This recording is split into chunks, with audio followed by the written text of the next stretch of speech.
Dust swirled in the dying light as the wind carried the smell of cattle and hay across the wide Texas plain. The ranch stretched as far as the eye could see, fences long weathered by sun and storm. At its center stood a man so large he seemed carved from the very earth. Broad shoulders stooped from years of work, hands like rawhide from rope burns and branding irons.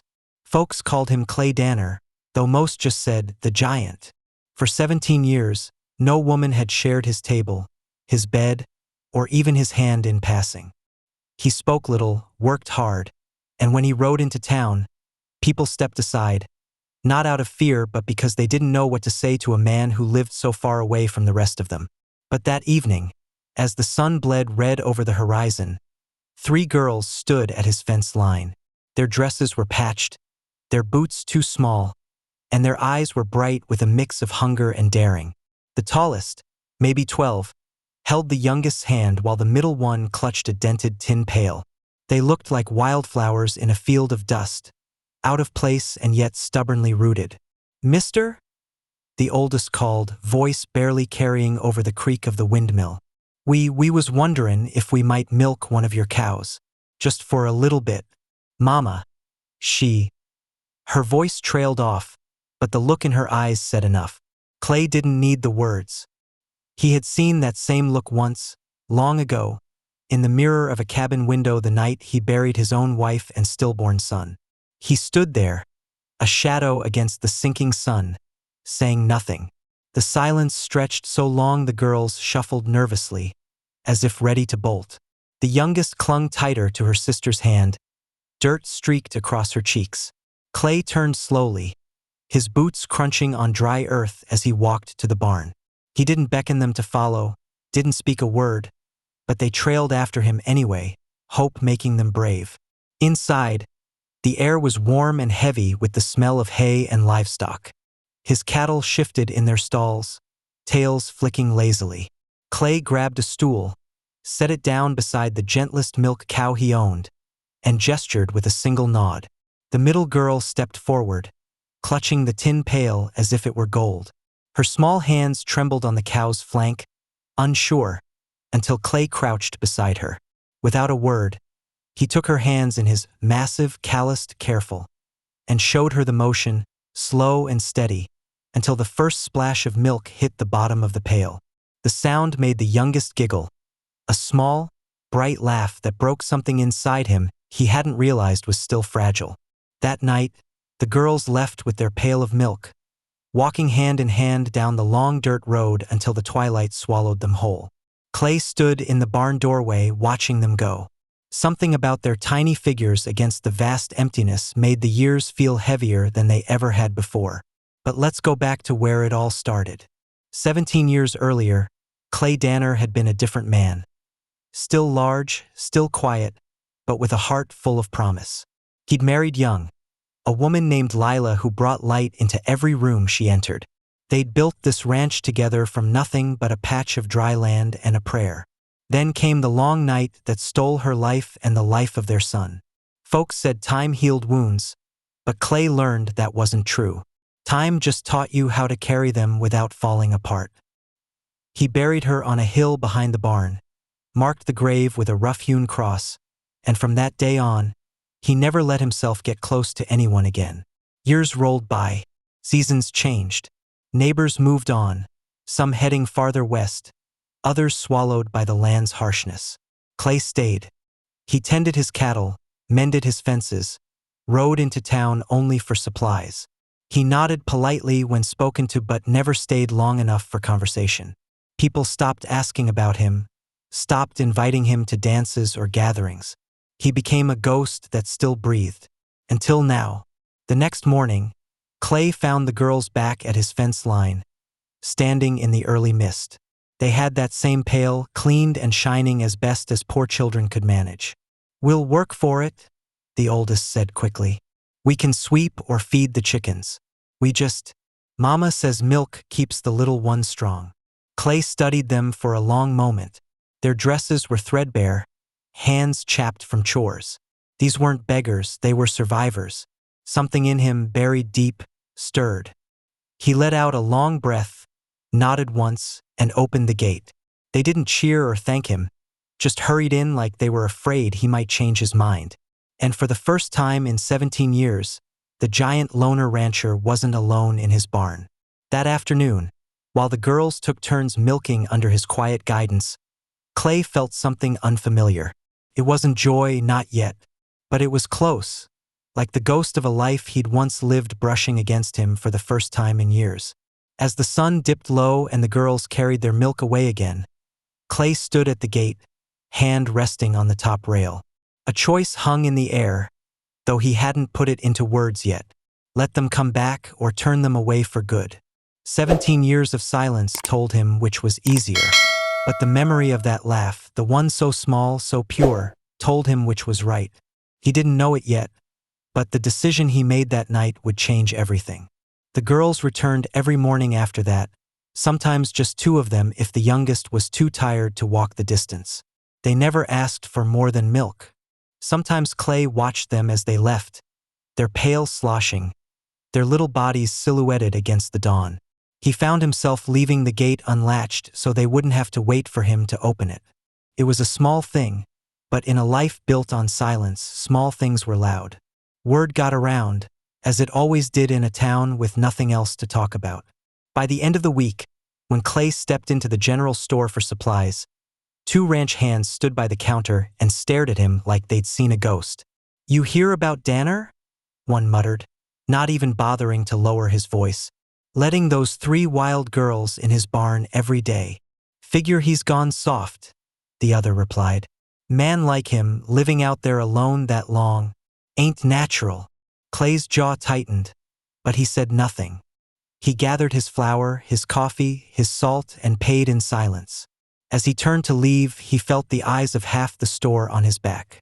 Outside, a man named Joe Hartley leaned against a post, chewing tobacco. "You talking in strays now, Clay?" he called. "Careful. Folks might start thinking you've got yourself a family again." Clay stopped in the dirt street and turned just enough to meet Hartley's smirk. He didn't answer, but the look in his eyes made the man's grin falter. Then Clay climbed onto his wagon and rode out of town without another word. That night, as the girls milked the cow under his watch, the oldest spoke for the first time beyond a simple thank you. "Mama says we're trouble for you," she said softly. "Says folks talk. Says we shouldn't come back." Clay crouched by the pail, steady hands showing the youngest how to strip the last streams of milk. He didn't look at them as he spoke. "Your mama's right. Folks do talk. But that's their noise, not mine." The middle girl glanced up at him, eyes wide, as if she couldn't believe a grown man would dismiss town gossip so easily. The next day, a wagon rattled up the long road to Clay's ranch. It was the girl's mother, a gaunt woman with sunken cheeks, her shoulders stooped from years of hard living. She stepped down, wiping her hands on her faded skirt, and looked Clay square in the eyes. "Mr. Danner," she said, voice steady but tired. "I came to thank you, but also to tell you we can't keep taking what ain't ours. I don't want your kindness costin' you no trouble." Clay studied her for a moment. She was proud, too proud to ask for more, even though her children's bones showed under their thin skin. "Your girls earn it," he said. "Every morning they work as much as they take." She shook her head. "Doesn't matter. Folks will say things. They already are. They've been saying things about me for 17 years, Clay answered. "A few more words won't change a thing." For a moment, her eyes softened, as if she saw through the wall of silence he lived behind. She looked like she wanted to say something else, but instead, she just nodded and turned back to her wagon. That evening, Clay rode into town again. The saloon was busy, lanterns glowing through the windows. As he tied his horse outside, Hartley and a few of the other men stepped out, drinks still in their hands. "You playin' daddy now, Danner?" Hartley sneered, loud enough for everyone nearby to hear. "Don't seem right. 3 little girls, no husband in the picture. People gonna wonder what a man like you wants with him." The words hit like a fist to Clay's gut, not because he believed them, but because he knew how fast poison like that could spread. He stepped closer, his massive frame casting a shadow over Hartley. "You don't know when to shut your mouth," Clay said quietly. Hartley tried to laugh it off, but the sound faltered when Clay didn't move. The men around them shifted uneasily. No one doubted Clay Danner's strength. They just forgot how dangerous it could be when stirred. Finally, Hartley stepped back, muttering, "Ain't worth it." Clay turned and mounted his horse, riding out of town with every eye on him. But the words stuck like burrs in his mind. That night, he sat in his dimly lit kitchen, staring at a tin cup of black coffee gone cold. The choice weighed heavy on him. Send the girls away and silence the gossip, or keep letting them come and risk it all. When dawn broke, he was already at the barn, waiting for them. They came, as they always did, eyes hopeful but cautious. Clay handed the oldest the stool and the pail. "You're late," he said, voice as flat as ever. The girl's shoulders relaxed, and she smiled. A small, fleeting thing, but bright enough to make him look away. He knew now there was no turning back. 2 weeks passed, and the rhythm became as steady as sunrise. The girls arrived each morning, helped with the milking, and left with their pail full. Sometimes Clay sent them home with eggs or a loaf of bread, though he never said a word about it. They'd just find the food tucked quietly in their basket when they got home. But things in town didn't quiet down. Rumors took on a life of their own, twisting into uglier shapes.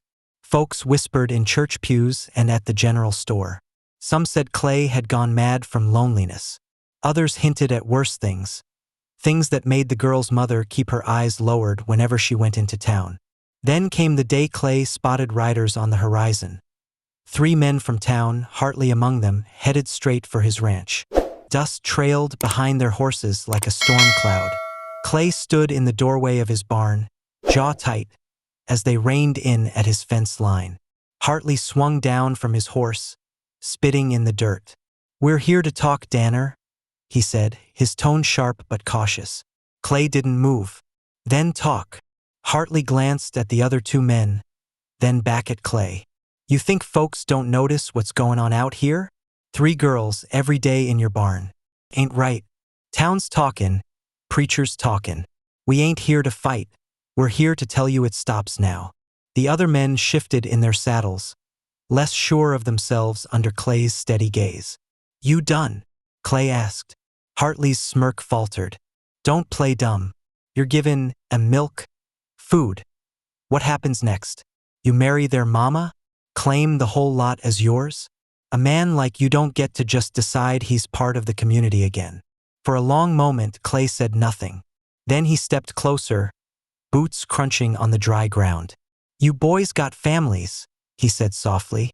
"You ever seen a child go hungry and do nothing?" Hartley's jaw worked, but no words came. "You want me to stop helpin'?" Clay's voice was calm, steady. "Then you do it. You feed them. You care for them. Until then, stay off my land." Hartley took a step back, anger flashing in his eyes, but he didn't move closer. Finally, he spat again and swung into his saddle. "This ain't over, Danner. You think you can shut folks up with your size, but people got a right to judge." They rode off, dust swirling in their wake. Clay stood there a long time, staring after them, knowing full well it wouldn't be the last visit. That evening, as the sky turned to fire and shadow, the girl's mother came walking up the dirt road alone. Her face was drawn, eyes rimmed red. "They came to me," she said quietly. "Told me I was lettin' shame into my house. Said if I kept comin' here, they'd run us out. My girls need that milk, Mr. Danner, but I can't have them hurt." Clay leaned against the fence, hands gripping the rail so tight the wood creaked. "Ain't nobody runnin' you off. Not while I'm here. You don't understand," she whispered. "They'll burn us out if they have to. They've done it before." The words settled heavy between them, and Clay knew she wasn't lying. He'd seen it happen. Folks turning on their own when fear and spite got too loud. Later that night, long after the lanterns in town had gone out, Clay sat on his porch, a rifle propped against the wall beside him. The moon hung low, casting silver light across the open fields. Every creak of the windmill, every distant coyote howl put him on edge. He thought about Hartley's words, about the way men could convince themselves they were right when cruelty was easier than kindness. He thought about Lila, about how she would have told him not to let bitterness win.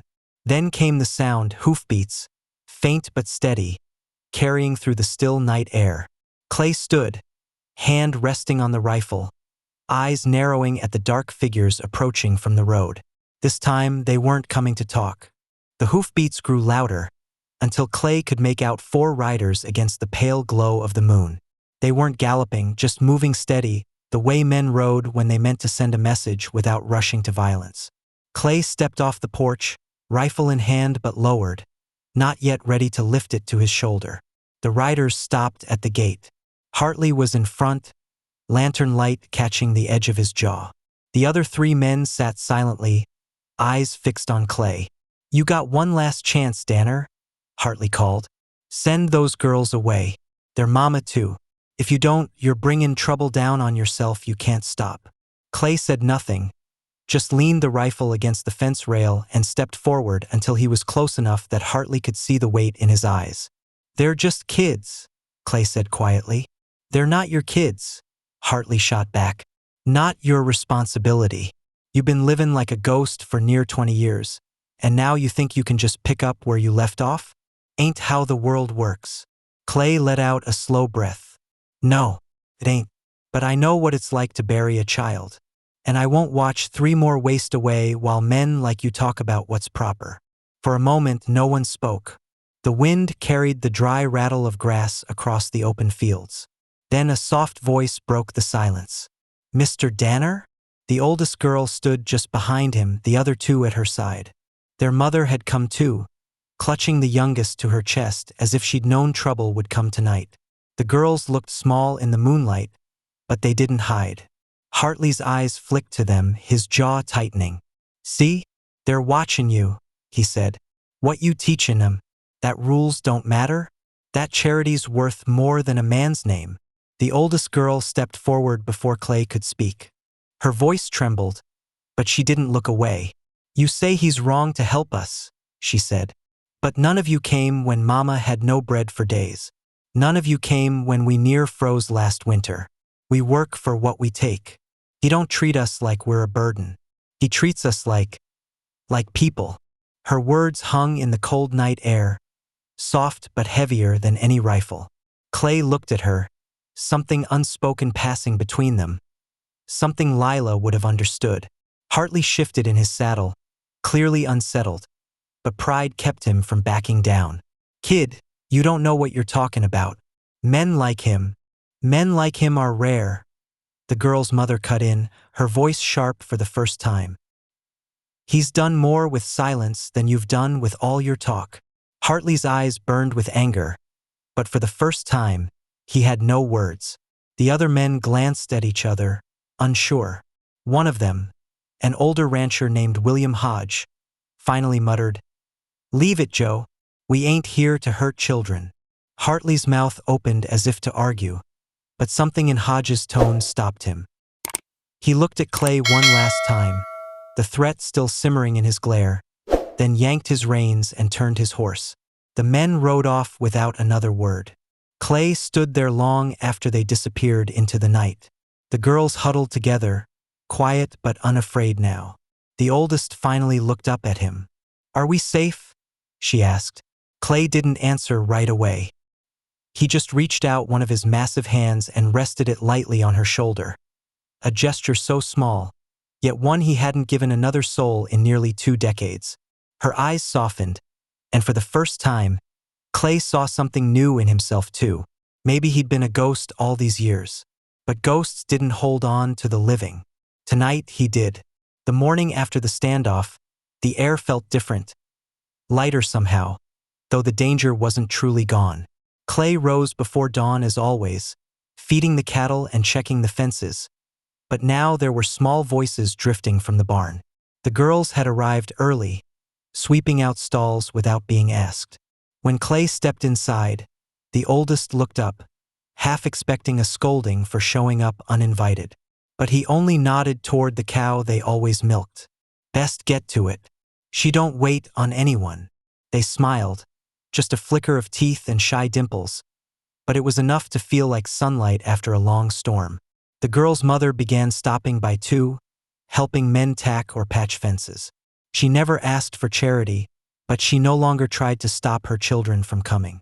The unspoken fear of gossip still lingered, but it mattered less each day. Town didn't change overnight. Hartley avoided Clay now, muttering under his breath when they crossed paths.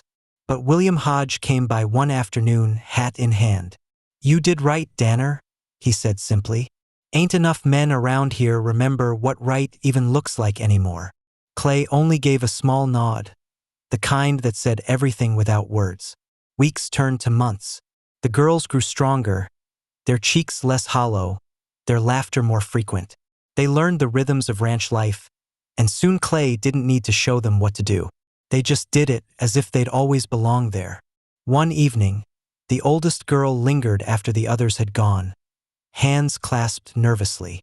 "Mr. Danner," she said softly, "Mama says you don't owe us nothin', but I think maybe you saved us." Clay's throat tightened. He hadn't saved anyone, he thought. He'd just opened a gate and let them in. But maybe that was all it took. The next Sunday, Clay did something he hadn't done in 17 years. He rode into town with the girls and their mother, walking with them into the small white church at the edge of town. The room fell silent, all eyes turning. Clay met their stares head-on. No explanation, no apology. The girls slid into a pew beside him, their mother settling at the end. For the first time in nearly 2 decades, Clay wasn't just a ghost passing through town. And as the hymn began, soft and halting at first, he felt it. The weight he'd carried for so long had shifted, not gone, but shared. Years later, folks would still talk about that morning. The day the giant rancher who hadn't touched a woman in 17 years walked in with a widow and her 3 girls, daring the town to judge him. But the girls never forgot something else. The way Clay Danner looked that day, shoulders no longer bent under the grief of a life half-lived. It wasn't the milk or the work, or even the defiance that had changed him. It was the simple act of opening a gate and not letting it close again.